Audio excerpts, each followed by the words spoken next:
Assalamualaikum warahmatullahi wabarakatuh. Anak-anak, selamat pagi. Kita bertemu kembali dalam pelajaran PABP Pendidikan Agama Islam dan Budi Pekerti dengan Ibu Bu Nani Mariani yang akan membahas tentang iman kepada qada dan qadar di bab 4 untuk kelas 12.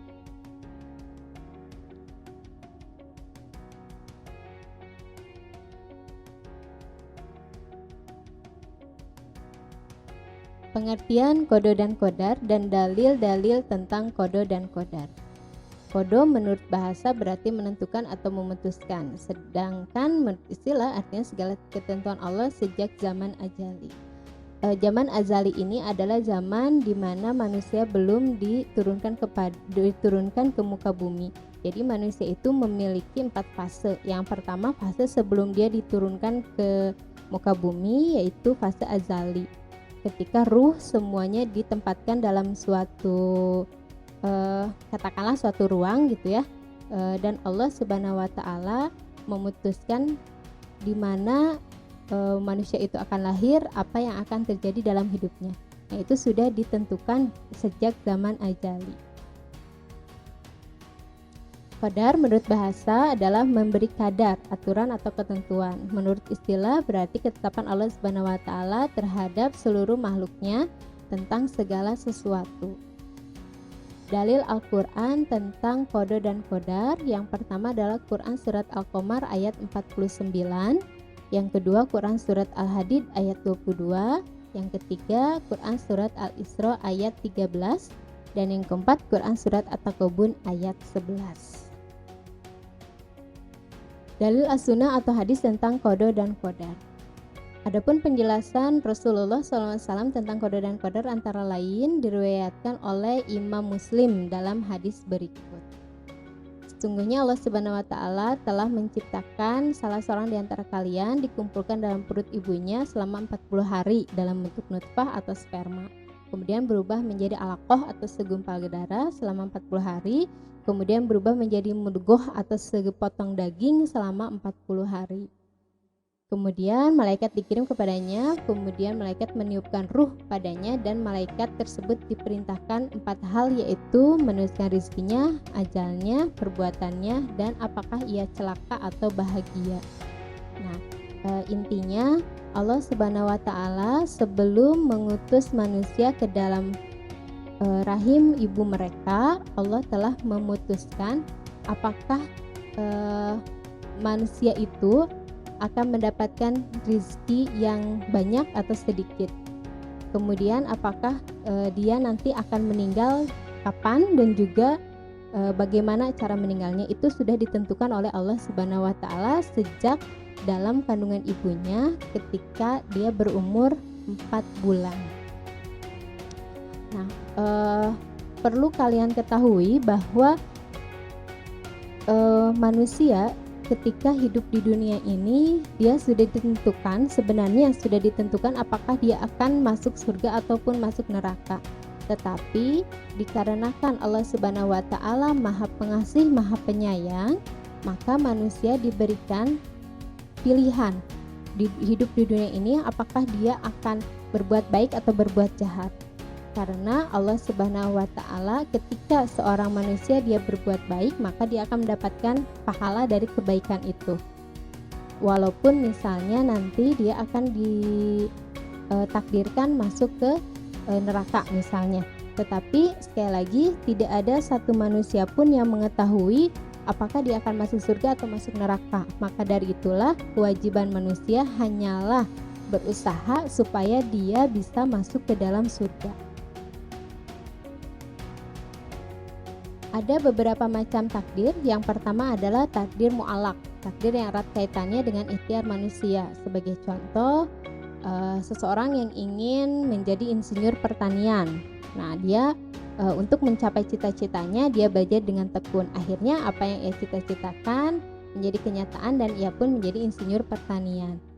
Itu yang takdir mu'allaq, artinya takdir yang bisa diubah tergantung ikhtiar manusia.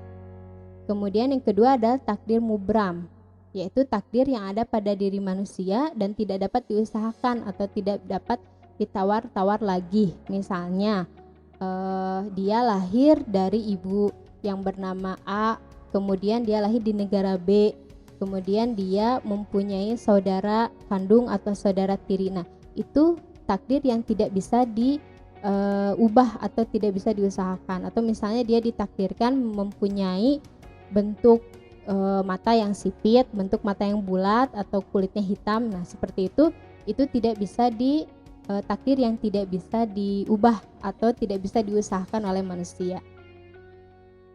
Beriman kepada takdir Allah itu erat kaitan dengan 4 hal, yaitu sikap optimis terhadap takdir Allah, ikhtiar, berdoa, dan tawakal. Setiap manusia, apapun yang terjadi dalam hidupnya, dia harus yakin bahwa apapun yang ada pada dirinya itu adalah yang terbaik. Karena bisa jadi apa yang kita anggap sebagai takdir yang jelek itu adalah di mata Allah itu adalah takdir yang baik. Contoh seperti ini. Seseorang ketika dia misalnya mengalami kecelakaan, taruhlah patah tulang misalnya atau patah kaki. Nah, sebagai manusia kita kebanyakan langsung berpikir bahwa itu adalah takdir yang jelek. Nah, sebenarnya bisa jadi itu adalah takdir yang bagus. Karena bisa saja Allah Subhanahu wa Ta'ala menganggap bahwa kalau dia tidak patah kaki, misalnya nanti dia tidak akan bertobat misalnya karena dia melakukan banyak maksiat. Nah, itu ya ada beberapa hikmah, pasti ada banyak hikmah yang akan didapatkan oleh seorang manusia ketika suatu takdir terkena kepada dia. Baik itu takdir yang menurut dia baik ataupun takdir yang menurut dia jelek. Karena sekali lagi tidak ada takdir yang jelek, semuanya bagus di mata Allah Subhanahu wa Ta'ala, karena takdir apapun yang terjadi pada manusia itu memang untuk kebaikan manusia itu sendiri. Hikmah beriman kepada qada dan qadar. 1. Semakin meyakini bahwa segala sesuatu yang terjadi di alam ini tidak lepas dari sunatullah. Artinya Allah Subhanahu wa Ta'ala memang memiliki kendali yang besar 100% kepada setiap manusia. Kedua, semakin termotivasi untuk senantiasa berikhtiar lebih giat dalam mengejar cita-citanya. Allah Subhanahu wa Ta'ala tidak akan merubah keadaan seseorang ketika dia tidak mau merubah keadaannya sendiri. Artinya ketika dia menginginkan sesuatu di dunia ini, dia harus berikhtiar lebih giat supaya sesuatu itu dapat tercapai. Yang ketiga, meningkatkan keyakinan dan pentingnya peran doa bagi keberhasilan sebuah usaha. Usaha tanpa doa itu disebut sombong, dan doa tanpa usaha itu dikatakan tidak mungkin, karena doa dan usaha adalah dua hal yang berkaitan yang tidak bisa dipisahkan. Ketika seseorang menginginkan sesuatu, maka dia harus berusaha sekuat tenaga dan berdoa. Karena apa yang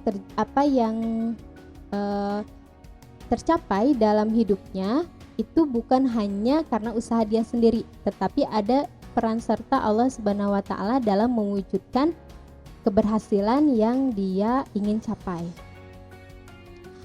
Yang keempat, meningkatkan optimisme dalam menatap masa depan dengan ikhtiar yang sungguh-sungguh. Ketika kita berikhtiar dengan sungguh-sungguh, kita yakin bahwa apa yang kita lakukan itu yang terbaik. Selebihnya serahkan kepada Allah Subhanahu wa Ta'ala. Hasil apapun yang akan terjadi itu adalah hak Allah Subhanahu wa Ta'ala. Sebagai manusia, kita hanya bisa bersyukur terhadap apa yang terjadi dalam kehidupan kita. Yang 5, meningkatkan kekebalan jiwa dalam menghadapi segala rintangan dalam usaha sehingga tidak berputus asa ketika mengalami kegagalan. Sekali lagi ingat, apa yang terjadi dalam hidup kita, baik itu baik ataupun jelek menurut kita, semuanya adalah baik di hadapan Allah Subhanahu wa Ta'ala. Jadi jangan pernah berpikir bahwa ketika kita gagal menggapai suatu cita-cita, kita menganggap bahwa Allah tidak sayang kepada kita.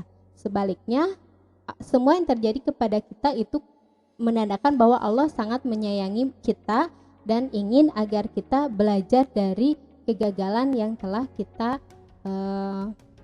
yang telah terjadi kepada kita. Yang keenam adalah menyadarkan manusia bahwa dalam kehidupan ini dibatasi oleh peraturan Allah Subhanahu wa taala yang tujuannya untuk kebaikan manusia itu sendiri. Berpikir optimis, ikhtiar dan tawakal sebagai implementasi beriman kepada qada dan qadar. Sekali lagi, optimis, ikhtiar dan tawakal juga berdoa adalah sebagai implementasi beriman kepada qada dan qadar. Segala yang terjadi di dalam kehidupan kita tidak terlepas dari campur tangan Allah Subhanahu wa taala. Tidak ada yang namanya kebetulan karena yang terjadi adalah semua kehendak Allah Subhanahu wa taala. Baiklah anak-anak, alhamdulillah untuk materi hari ini kita cukupkan sekian. Mohon maaf atas segala kekurangan. Terima kasih atas segala perhatiannya. Wabillahi taufiq wal hidayah. Wassalamualaikum warahmatullahi wabarakatuh.